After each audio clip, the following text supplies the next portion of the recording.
Good afternoon students, welcome in Bhadoj career classes. बच्चों, हम लोग जेईई मेन 2025 के क्वेश्चंस डिस्कस कर रहे हैं यहाँ पे मैथ्स के केवल, जिसमें हमने एक शिफ्ट 22 जनवरी की डिस्कस कर ली है कम्प्लीटली, जितने क्वेश्चंस हमारे पास अवेलेबल थे। अब हम लोग नेक्स्ट शिफ्ट के क्वेश्चंस डिस्कस करना चाहते हैं, जिसमें मैं अलग अलग चैप्टर का क्वेश्चन ले रहा हूँ। जिसमें सबसे पहले मैंने सीक्वेंस सीरीज का क्वेश्चन लिया है। उन्होंने ऐसे बोला, if 10th and 12th terms of an AP are the roots of this equation 3x square minus px plus q is equal to 0 and common difference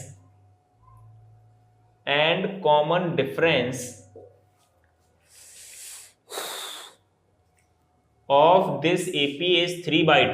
ठीक है, 3/2 दे रखा है इन्होंने common difference. Also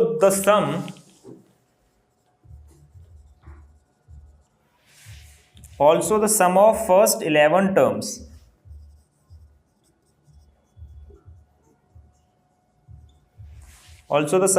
11 terms of this AP is 88।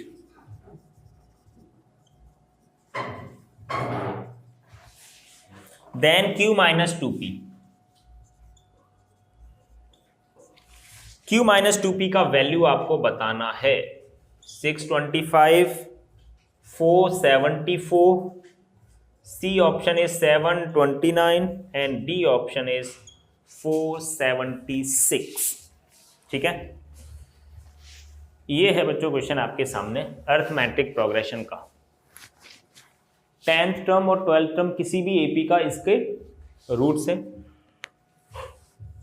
जिसका common difference 3/2 दे रखा है अपने को, मतलब D का वैल्यू है 3/2।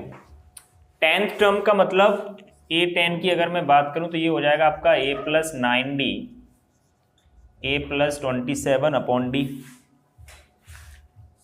A12 हो जाएगा आपका A + 11D A + 33 divide by 2। यहाँ पे 2 था एक्चुअली। ठीक है, ये रूट्स हैं इस इक्वेशन के, है ना। तो प्रोडक्ट एंड सम आप इजीली निकाल सकते हो। और एक चीज और बोला इन्होंने, the sum of first 11 terms of this AP is 88। तो सम का भी फॉर्मूला लगा देते हैं। कितने टर्म्स का है? 11 टर्म्स का। Sn = n/2 2a + n - 1 × d। यहां से कहीं ना कहीं आपको फर्स्ट टर्म मिल जाएगा। 2a + 15, 2 को इधर भेजो भाई। 176 अपॉन 11 - 15, ये होगा 2a के इक्वल। कितनी बार कटेगा? तो a का वैल्यू आपका हाफ आ गया। ठीक है, a का वैल्यू हाफ आया है तो आपको 10th टर्म पता चल गया, 14 आ जाएगा। यहाँ पे हाफ डाल दो, हाफ + 27 डिवाइड बाई 2 14, यहाँ पे हाफ डालोगे तो हो गया 17। P और Q कहीं ना कहीं अपने को चाहिए था, तो एक बार सम ऑफ रूट्स लगा दो। इसका कितना होता है? 14 + 17 कितना आएगा? -b upon a, P/3। तो P का वैल्यू आ गया 17 और 14 कितना हो गया? 31 × 3, 31 × 3 हो गया 93। और Q अगर आपको फाइंड करना है तो एक बार प्रोडक्ट ऑफ रूट्स लगा दो। 14 × 17 = C/A। तो Q का वैल्यू आपको मिल जाएगा ये यहां से 7 × 4 8 6 17 23 × 3 मल्टीप्लाई कर सकते हो। 714। अब उन्होंने बोला है Q - 2p। 714 में से आप 2 टाइम्स ऑफ दिस माइनस कर दो। 14 में से 6 गया 8, कुछ गड़बड़ हुआ क्या? 14 में से 6 गया 8, 10 में से 8 गया 2, 6 में से 1 गया 5, कहीं कुछ गड़बड़ हुई है, कैलकुलेशन मिस्टेक हुआ है मुझे ख्याल से। 2a का अगर वैल्यू आपने निकाला है यहां से 1 7 11 16 1, a का वैल्यू हाफ आ गया। ठीक है, हाफ यहां पे डाला आपने, 28 का 14, हाफ यहाँ पे 33 17, ये ठीक था। प्रोडक्ट ऑफ रूट्स किया आपने C/A।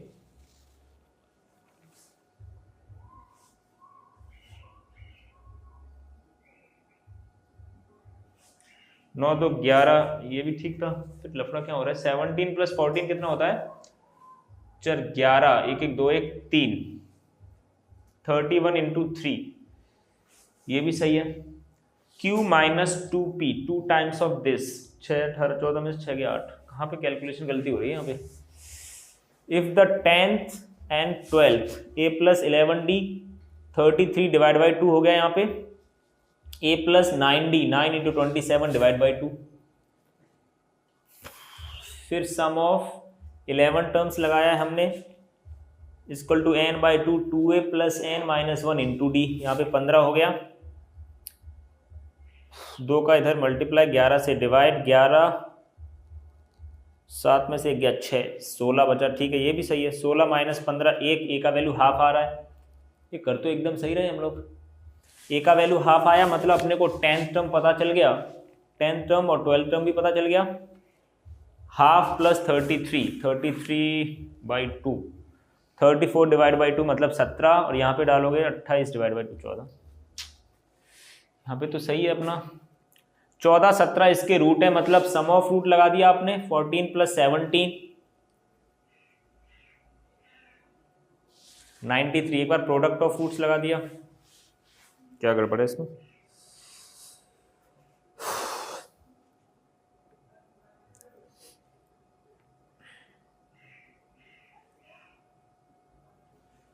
क्वेश्चन ही गलत है ये। ओके, यहाँ पे 12th टर्म न बोल के 11th टर्म बोला गया है एक्चुअली, ये चक्कर है इसका, है ना।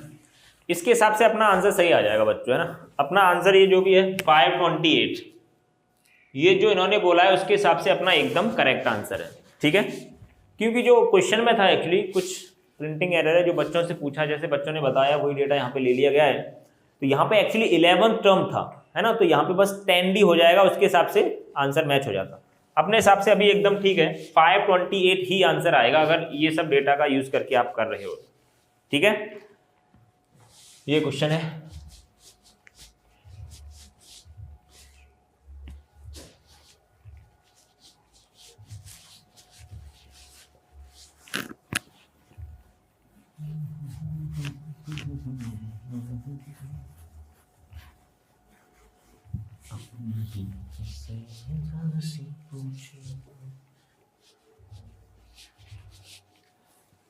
नेक्स्ट क्वेश्चन है अपना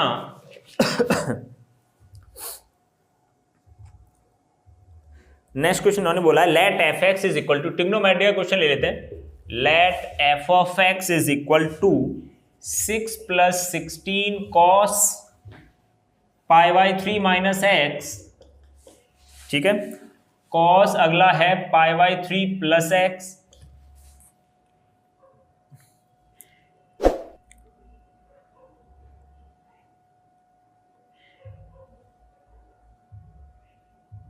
sin 3x cos 6x, sin 3x cos 6x। if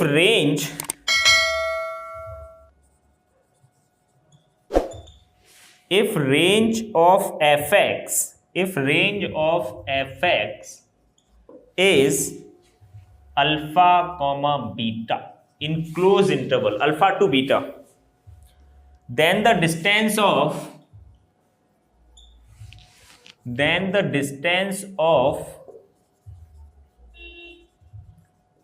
point alpha comma beta from the line यहां पे इन्होंने दिया है 3x + 4y + 12 is equal to 0। ये इंटीजर में आया हुआ क्वेश्चन होगा, है ना, ऑप्शन नहीं है अपने पास अभी। एक तो इन्होंने फंक्शन दिया है, उसकी कहीं ना कहीं आपको रेंज बतानी है।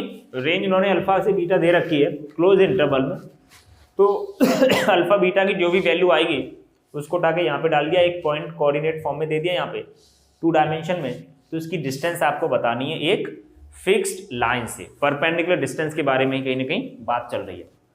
तो पहले तो आप रेंज निकालना चाहोगे इस फंक्शन की, है ना। तो थोड़ा सा सिंप्लीफाई करेंगे हम लोग। आपको यहाँ पे 2 चीजें ध्यान रखनी है।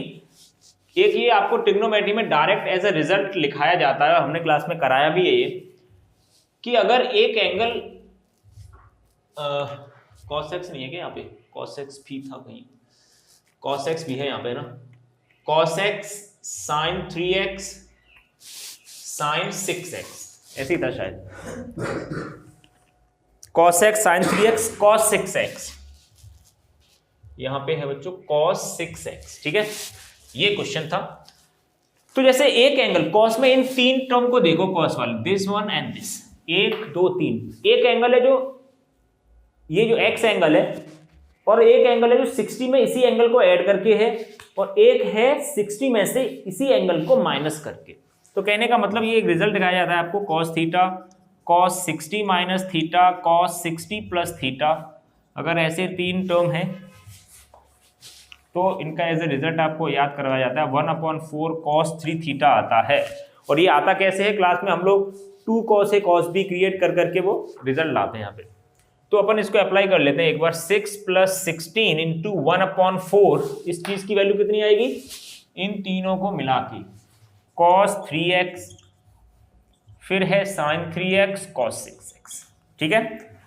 अब sin a cos a, इसमें 16 में से 2 ले लो, यहाँ पे कहने का मतलब 2 से मल्टीप्लाई कर लेते हैं, 2 से डिवाइड, तो ये आपका क्या बनने वाला है, 16 ये 8 हो गया, मतलब 2 into what is 2 sin a cos a, sin 2a,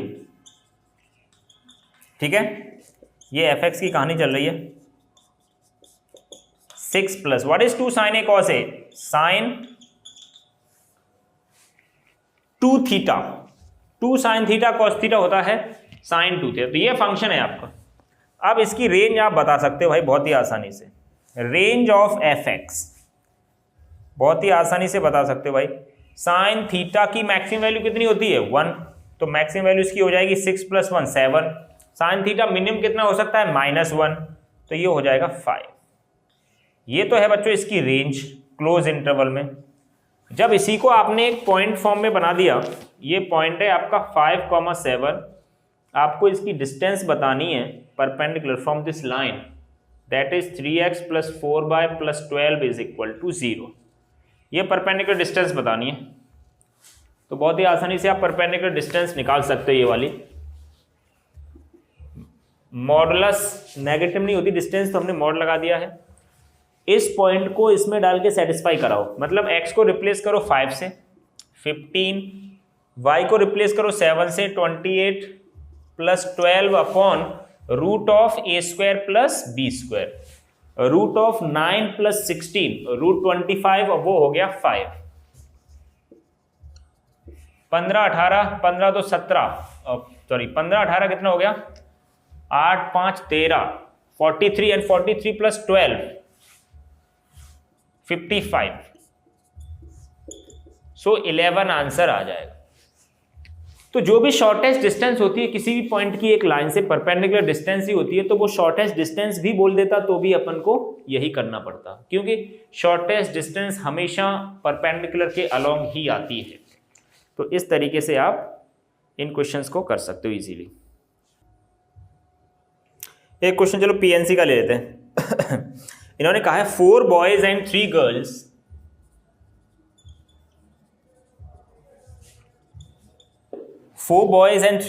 are to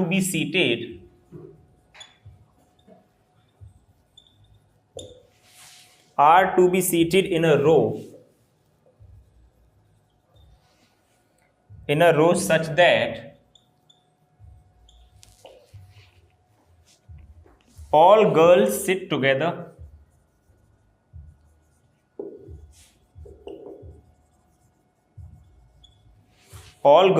together and two particular boys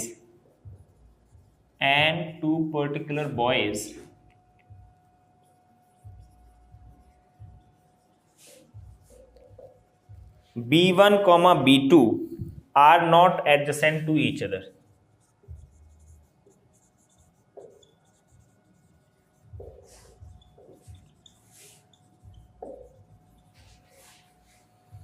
ठीक है, then the number of ways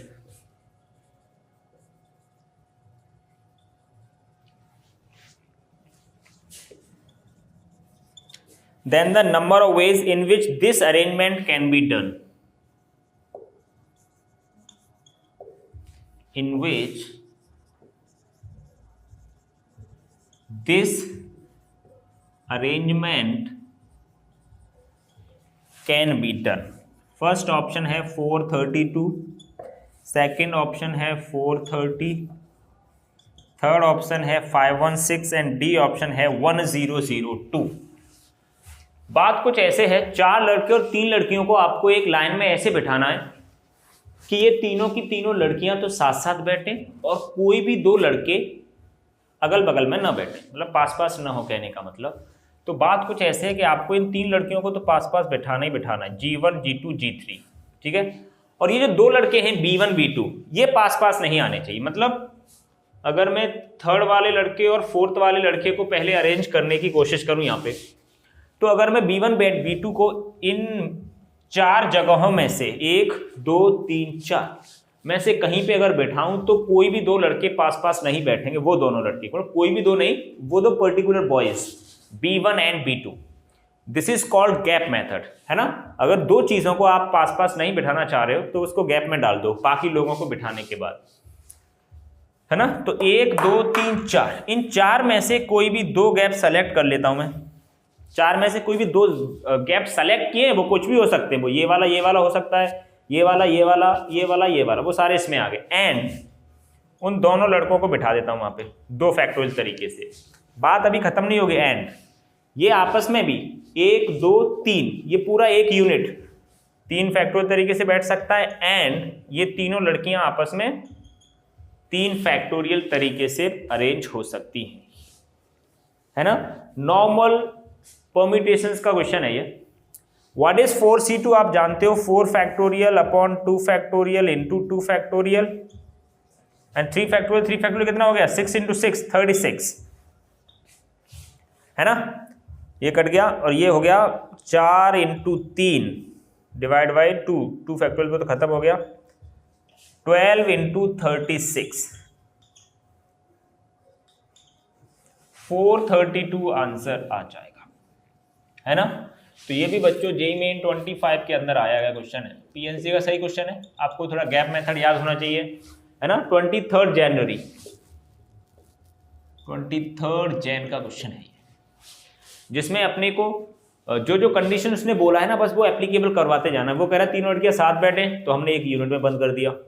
वो 2 लड़कों पे कंडीशन है कि वो पास पास नहीं होने चाहिए, तो हमने उनको गैप में डाल दिया बाकी सबको बिठाने के बाद। द रूल ऑफ प्रोडक्ट, जब तक सारे बच्चे न बैठ जाएं तब तक सारे केसेस का मल्टीप्लाई करना है। This is called the rule of product. तो इनको आपस में 3 फैक्टोरियल, और ये एक यूनिट है 1 2 3, ये भी 3 फैक्टोरियल से। वो जो 2 लड़के थे पर्टिकुलर, वो 2 तरीके से 2 फैक्टोरियल। अब 4C2 क्यों आया है, वो गैप हमें पता नहीं है कौन से हैं, तो बहुत सारे तरीके से आप वो गैप सेलेक्ट कर सकते हो। कभी ये वाला ये वाला ये वाला ये वाला, या फिर ये और ये, है ना। तो वो सब 4C2 में आ जाता है कॉम्बिनेशन में, है ना। सिलेक्शन के लिए अपन कॉम्बिनेशन का यूज करते हैं, एनसीआर एंड डिफरेंट ऑब्जेक्ट में से अगर आर ऑब्जेक्ट आपको सेलेक्ट करने हैं तो आप एनसीआर का इस्तेमाल कर सकते हो यहाँ पे, है ना बच्चों। तो इस तरीके से हमने 23 जनवरी के भी कुछ क्वेश्चन डिस्कस किए हैं, आगे भी कंटिन्यू करेंगे 25 के क्वेश्चंस, है ना।